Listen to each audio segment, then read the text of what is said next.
नमस्कार, स्वागत है आपका प्राइम टाइम राजस्थान में। मैं आपके साथ शगुफ्ता खान। राजस्थान में 16 मार्च से किसानों की परेशानी फिर से बढ़ सकती है। मौसम केंद्र जयपुर ने राजस्थान के 60% से ज्यादा एरिया में 18 मार्च तक अच्छी बारिश के साथ कहीं कहीं तेज हवा चलने और कुछ स्थानों पर ओले के गिरने की चेतावनी जारी की है। राज्य के 8 जिलों में 16 मार्च को बारिश की संभावना जताई गई है। ऐसे में जिन किसानों की कटी हुई फसलें खेतों या मंडियों में खुले में रखी हैं, मौसम उनकी परेशानी बढ़ाएगा। मौसम केंद्र जयपुर के डायरेक्टर राधेश्याम शर्मा ने बताया, वर्तमान में जो वेस्टर्न डिस्टर्बेंस का इफेक्ट है वह कमजोर है। इस कारण कल जयपुर संभाग के जिलों में हल्के थंडर स्टॉर्म, बादल, गरज, चमक के साथ हवाएं की एक्टिविटी हुई थी। ऐसी स्थिति आज भरतपुर, धौलपुर, करौली और अलवर के कुछ हिस्सों में दोपहर बाद देखने को मिल सकती है। राजस्थान में बुधवार को अधिकांश हिस्सों में मौसम शुष्क रहने की संभावना है। हालांकि दोपहर बाद या देर शाम तक एक नया weather system western disturbance active होना शुरू होगा। इस बार इस सिस्टम के काफी प्रभावशाली रहने की उम्मीद है। इस सिस्टम से दक्षिण राजस्थान में बारिश की शुरुआत होगी और अगले 2 दिन 17 से 18 मार्च इसका असर मध्य पूर्वी और पश्चिमी राजस्थान में कई हिस्सों में देखने को मिल सकता है। 16 से 18 मार्च तक राजस्थान के अधिकांश हिस्सों में हल्की से मध्य दर्जे की बारिश हो सकती है। वहीं कई स्थानों पर बिजली चमकने, तेज हवाएं चलने और कहीं कहीं ओले गिरने की भी आशंका है। इससे उन किसानों को नुकसान होने की आशंका है जिनकी रबी की फसलें सरसों, चना, गेहूं, तारामीरा, जौ आदि खेतों में खुले में या मंडियों में पड़ी हैं। इन दिनों कोटा, रामगंज मंडी, टोंक, भरतपुर समेत राजस्थान की कई जगह मंडियों में बड़ी मात्रा में सरसों और गेहूं की ढेरियां लगी हुई है। मौसम केंद्र जयपुर में 16 मार्च से राजस्थान के दक्षिणी हिस्से उदयपुर, बांसवाड़ा, डूंगरपुर, राजसमंद, सिरोही, प्रतापगढ़, चित्तौड़गढ़ और झालावाड़ के हिस्सों में बारिश होने की संभावना जताई है। इसके बाद 17-18 मार्च को ये सिस्टम और ज्यादा प्रभावशाली हो जाएगा, जिसमें से ये कोटा, अजमेर, जोधपुर, भरतपुर और जयपुर संभाग के जिलों में बारिश करेगा। राजस्थान में मौसम के इस बदलाव के बाद कई शहरों में तापमान 4 से 5 डिग्री सेल्सियस तक भी गिरावट होगी। अभी कई शहरों में रात और दिन का तापमान सामान्य से 2 से 4 डिग्री सेल्सियस ऊपर पहुंच गया है। कल सबसे ज्यादा तापमान जोधपुर के फलौदी में 38.4 डिग्री सेल्सियस दर्ज हुआ। बाड़मेर में भी 38, चूरू में 37.4, जैसलमेर में 37 और टोंक में 35.6 डिग्री सेल्सियस दर्ज हुआ। फिल्मी अंदाज में बोलेरो गाड़ी में सवार होकर आए 5-6 बदमाशों ने युवती से प्रेम प्रसंग के चलते युवक को किडनैप कर लिया। करीब 1.5 घंटे तक युवक के साथ हॉकी व डंडों से मारपीट की गई। युवक बोलता रहा, मैं किसी युवती को नहीं जानता। किडनैप करने वालों ने युवक के पिता के नाम व मोबाइल नंबरों को क्रॉस चेक किया। तब पता चला कि जिसे किडनैप किया वो दूसरा युवक है। फिर बदमाश युवक को छोड़कर भाग गए। घटना बाड़मेर शहर के इंदिरा कॉलोनी मोहल्ले सोमवार रात की है। किडनैप की सूचना मिलने पर पुलिस ने जिले भर में नाकाबंदी करवाई। पुलिस अलग अलग टीमें बनाकर बदमाशों की तलाश कर रही है। युवक का हॉस्पिटल में इलाज करवाने के साथ मेडिकल भी करवाया गया। वहीं युवक के बयान भी दर्ज किए गए हैं। पुलिस के अनुसार विक्रम सिंह 22 पुत्र धीर सिंह निवासी बंधड़ा, गडरा रोड, हाल इंदिरा कॉलोनी शहर के घर से बाजार की तरफ शाम को करीब 6:45 पर जा रहा था। सामने से आ रही बिना नंबर की बोलेरो गाड़ी से बदमाश उतर कर आए, नाम पूछा और जबरदस्ती किडनैप करके ले गए। इसके बाद हॉकी व लाठियों से मारपीट करते रहे।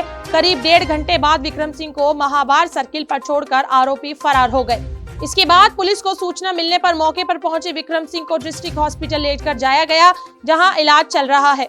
विक्रम सिंह ने बताया कि वह घर से बाहर निकला था। अचानक एक बोलेरो कैंपर रुकी और उससे 5-6 लोगों ने नाम पूछकर उसका किडनैप कर लिया। लगातार एक युवती से अफेयर होने को लेकर पूछते रहे थे। उसने कहा, मैं किसी लड़की को नहीं जानता। इसके बाद बदमाशों ने किडनैप किए युवक के नाम पूछा तो बताया कि वह विक्रम सिंह पुत्र धीर सिंह है। इस पर बदमाशों ने मोबाइल नंबरों को भी क्रॉस चेक करके उसे महाबार रोड पर छोड़ दिया। उन्होंने किसी दूसरे को उठा लिया है। डीएसपी आनंद सिंह राजपुरोहित के मुताबिक युवक के किडनैप की सूचना मिलते ही पूरे जिले में नाकाबंदी करवा दी गई। अलग अलग टीमें बनाकर युवक की तलाश की गई। दबाव के चलते महाबार रोड पर छोड़ दिया गया।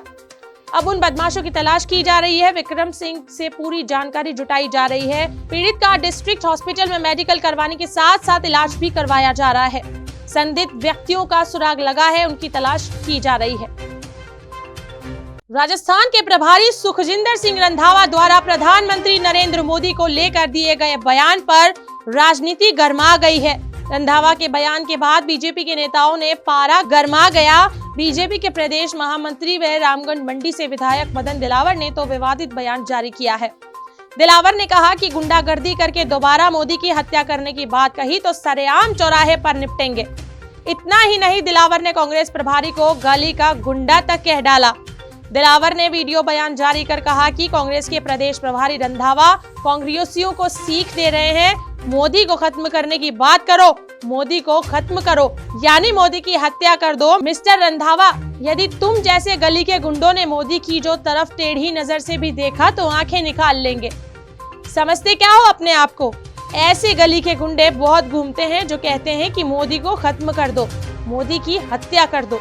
तुम जैसे गुंडे राजस्थान छोड़कर भाग जाएंगे। यदि तुम में थोड़ी सी समझ हो तो राजस्थान छोड़ देना। अगर तुमने गुंडागर्दी करके दोबारा मोदी की हत्या करने की बात कही तो सरेआम चौराहे पर निपटेंगे।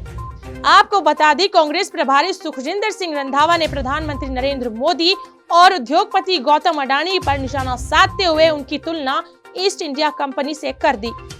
रंधावा ने पीएम मोदी पर कई बड़े आरोप लगाए। उन्होंने बड़ा आरोप लगाते हुए कहा कि कहीं चुनाव लड़ने के लिए मोदी ने पुलवामा कांड तो नहीं करवाया। वहीं नरेंद्र मोदी को बेईमान भी कह डाला। रंधावा ने कांग्रेसियों को सीख देते हुए कहा था कि अपनी लड़ाई खत्म करें, मोदी भी बीजेपी को खत्म करने की बात करिए। अगर मोदी खत्म हो गया तो देश बच जाएगा, अगर मोदी रहा तो देश बर्बाद हो जाएगा। मोदी देशभक्ति की बात करते हैं, उन्हें पता ही नहीं कि देशभक्ति होती क्या है। राजस्थान में चुनावी साल शुरू होने के साथ ही राजनेता युवाओं से जुड़ने का कोई मौका नहीं गंवाना चाहते। यही कारण है कि मुख्यमंत्री अशोक गहलोत मौजूदा शैक्षणिक सत्र में छात्र संघ कार्यालय के उद्घाटन के लिए राजस्थान यूनिवर्सिटी के लॉ कॉलेज पहुंचे, जहां सीएम गहलोत के साथ सरकार के 6 मंत्री और 8 विधायक भी मौजूद रहे। उद्घाटन कार्यक्रम में पंजाबी सिंगर बानी संधू, हरियाणवी सिंगर विक्की काजला, एमडी और वीरू कटारिया परफॉर्म करेंगे। मौजूदा सत्र में बिना एनएसयूआई से जुड़े छात्र नेता के छात्र संघ उद्घाटन कार्यक्रम में मुख्यमंत्री के पहुंचने की खबर ने सियासी चर्चाएं शुरू कर दी है। राजनीतिक जानकारों का कहना है कि लॉ कॉलेज अध्यक्ष हिमांशु जैफ के राजनीतिक रसूख की वजह से सीएम गहलोत और 1 दर्जन विधायक उद्घाटन कार्यक्रम में पहुंचे। साथ ही माना जा रहा है कि चुनावी साल में युवा वोटरों को खुश करने के लिए आज सीएम गहलोत यूनिवर्सिटी जा रहे हैं, जहां चुनावी साल में सीएम गहलोत युवाओं के लिए बड़ी घोषणाएं भी कर रहे हैं। दरअसल राजस्थान यूनिवर्सिटी के विधि महाविद्यालय के अध्यक्ष हिमांशु जैफ अब तक एनएसयूआई और एबीवीपी दोनों छात्र संगठनों में जुड़े हुए नहीं है। वह इस साल होने वाले छात्र संघ चुनाव में अपेक्स अध्यक्ष पद के लिए दावेदारी भी जता रहे हैं। ऐसे में हिमांशु के कार्यक्रम को लेकर यूनिवर्सिटी के छात्र नेता भी खासे सक्रिय नजर आ रहे हैं। ऐसा माना जा रहा है कि आज सीएम गहलोत की मौजूदगी में हिमांशु एनएसयूआई का दामन भी थाम सकते हैं। बता दें कि राजस्थान यूनिवर्सिटी में विवि महाविद्यालय काफी महत्वपूर्ण माना जाता है। इससे पहले राजस्थान हनुमान बेनीवाल और महेंद्र चौधरी की विधि महाविद्यालय के अध्यक्ष रह चुके हैं, जो बाद में राजस्थान यूनिवर्सिटी के अध्यक्ष भी बने। ऐसे में राजनीति की पहली सीढ़ी माने जाने वाले राजस्थान यूनिवर्सिटी के विधि महाविद्यालय छात्र संघ उद्घाटन कार्यक्रम को लेकर दूसरे छात्र नेता अभी से सक्रिय हो गए हैं। उद्घाटन कार्यक्रम में कोऑर्डिनेटर कुश कुमार शर्मा ने बताया कि आज सीएम अशोक गहलोत के साथ ही प्रदेश कांग्रेस कमेटी के अध्यक्ष गोविंद सिंह डोटासरा, प्रसादी लाल मीणा, साले मोहम्मद, राजेंद्र सिंह यादव, सुभाष गर्ग, भंवर सिंह भाटी, अशोक चांदना, महेंद्र चौधरी, राजकुमार शर्मा, बाबूलाल नागर, गोपाल मीणा, हाकम अली, रफीक खान, संदीप यादव, श्री श्याम मंदिर खाटू श्याम जी ट्रस्टी मानवेंद्र सिंह चौहान, एनएसयूआई के प्रदेश अध्यक्ष अभिषेक चौधरी भी मौजूद रहे। इस दौरान मुख्यमंत्री के संबोधन के बाद पंजाबी और हरियाणवी सिंगर के साथ देश के प्रसिद्ध कवि प्रस्तुति देंगे। राजस्थान के प्रमुख राजनेता के विरुद्ध सोशल मीडिया पर गलत शब्दों के लोकगीत बनाने वाले एक यूट्यूबर और 5 युवकों को गिरफ्तार किया है। कार्रवाई दौसा पुलिस ने की है। इनमें से 2 आरोपियों को जयपुर कमिश्नरेट पुलिस को सौंपा गया है। सवाई माधोपुर पुलिस ने भी एक यूट्यूबर को गिरफ्तार किया है। राजस्थान के प्रमुख राजनेता के खिलाफ गलत टिप्पणी करते हुए रविवार को लोकगीत यूट्यूब पर जारी किया गया था। इस लोकगीत को डाउनलोड कर अन्य सोशल मीडिया पर वायरल किया गया। इस संबंध में जयपुर के सोडाला थाने, दौसा के नांगल राजावतान और सवाई माधोपुर जिले के चौथ का बरवाड़ा थाने में अलग अलग 3 मुकदमे दर्ज किए गए हैं। मामले की जानकारी मिलने पर पुलिस मुख्यालय द्वारा तुरंत कार्रवाई के लिए तीनों जिला एसपी को निर्देश दिए गए। मामले में यूट्यूबर विक्रम मीणा निवासी छारेड़ा जिला दौसा, विश्राम मीणा निवासी भंडारेज जिला दौसा, चरत लाल मीणा निवासी दौसा, दिलखुश मीणा और विश्राम मीणा निवासी झूपड़िया थाना नांगल राजावतान जिला दौसा तथा मनराज उर्फ प्रहलाद मीणा निवासी सवाई माधोपुर को गिरफ्तार किया है। एडिशनल कमिश्नर जयपुर कैलाश बिश्नोई ने बताया कि सोडाला थाने में दर्ज प्रकरण में आरोपी चरत लाल मीणा निवासी दौसा को हिरासत में लिया गया है। उससे जयपुर में पूछताछ की जा रही है। दौसा एसपी संजीव नैन ने बताया कि यूट्यूब वीडियो को सोशल मीडिया पर शेयर करने के मामले में रविवार को विश्राम मीणा निवासी भंडारोज और नांगल राजावतान निवासी दिलखुश मीणा और विश्राम मीणा को धारा 151 सीआरपीसी के तहत गिरफ्तार किया गया है। साथ ही यूट्यूबर विक्रम मीणा निवासी छारेड़ा को सोमवार को गिरफ्तार किया। सवाई माधोपुर एसपी हर्षवर्धन अग्रवाल ने बताया कि चौथ का बरवाड़ा थाना पुलिस की टीम ने इस मामले में यूट्यूबर मनराज और प्रहलाद मीणा को गिरफ्तार किया है। कोटा के नयापुरा थाना क्षेत्र में आज दिन दहाड़े बदमाशों ने एक बाइक सवार युवक पर फायर कर दिया। गनीमत रही कि निशाना चूकने से युवक बाल बाल बच गया। गोली बाइक की टंकी पर जाकर लगी। बदमाश मौके से फरार हो गए। फायरिंग की सूचना से शहर में हड़कंप मच गया। पुलिस के अधिकारी मौके पर पहुंचे। पीड़ित युवक ने नयापुरा थाना शिकायत दी है। मिली जानकारी के अनुसार घटना सुबह 9:30 बजे के आसपास की है। जीतू गुर्जर 24 दूध लेकर लौट रहा था। सेंट्रल जेल रोड पर 2 बदमाशों ने उसके ऊपर फायर किया। निशाना चूकने से गोली बाइक की टंकी पर लगी। जीतू बोराबास का रहने वाला है। वर्तमान में सीता बालिता इलाके में रहता है। जीतू ने कन्हैया गुर्जर व बाबू गुर्जर पर फायरिंग का आरोप लगाते हुए थाने में शिकायत दी। पीड़ित जीतू ने बताया कि वो बोरखेड़ा इलाके से दूध लेकर जा रहा था। सेंट्रल जेल रोड पर बाबू गुर्जर ने व कन्हैया गुर्जर ने उसका पीछा किया। बाबू गाड़ी चला रहा था, पीछे कन्हैया बैठा हुआ था। कन्हैया गुर्जर ने गाड़ी आगे लगाकर मेरे ऊपर फायर किया। गोली गाड़ी की टंकी पर लगी। मैं बाइक छोड़कर जान बचाकर वहां से भागा और थाने पहुंच गया।